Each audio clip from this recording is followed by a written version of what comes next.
The implosion of Chinese property giant Evergrande brings back the specter of the fall of 2008. That's when one of the largest investment banks in the United States saw the value of its assets plunge, setting off a crisis of confidence that ended up rocking the global financial system. It's called simply a Lehman moment, and one of the few things everyone can agree on is we don't want another one. For now, though, there seems to be no one who sees Evergrande having the impact that Lehman did. The Lehman moment produced pervasive structural damage through the system that wasn't rectified until the Treasury came across in terms of its borrowing, and then the Fed came across with quantitative easing. But this is not that kind of a shake-up type of thing.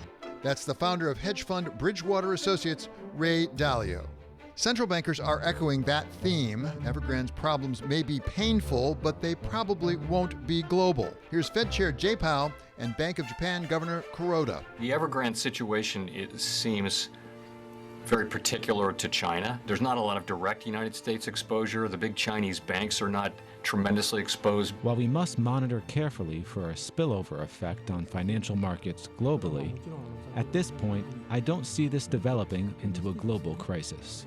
But Evergrande doesn't have to be Lehman for it to send dangerous ripples through the Chinese property market and China itself, according to our special contributor Larry Summers of Harvard.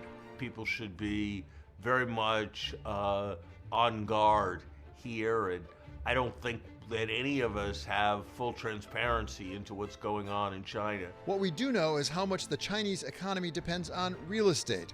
Nearly 29% of its total GDP, much more than it represented in the U.S. economy at the peak before the great financial crisis of 2008. Here's Milken chief economist Bill Lee. The financial instruments in China are so primitive that people really don't have a way of saving. And so buying property is really one of the most important things that Chinese families do.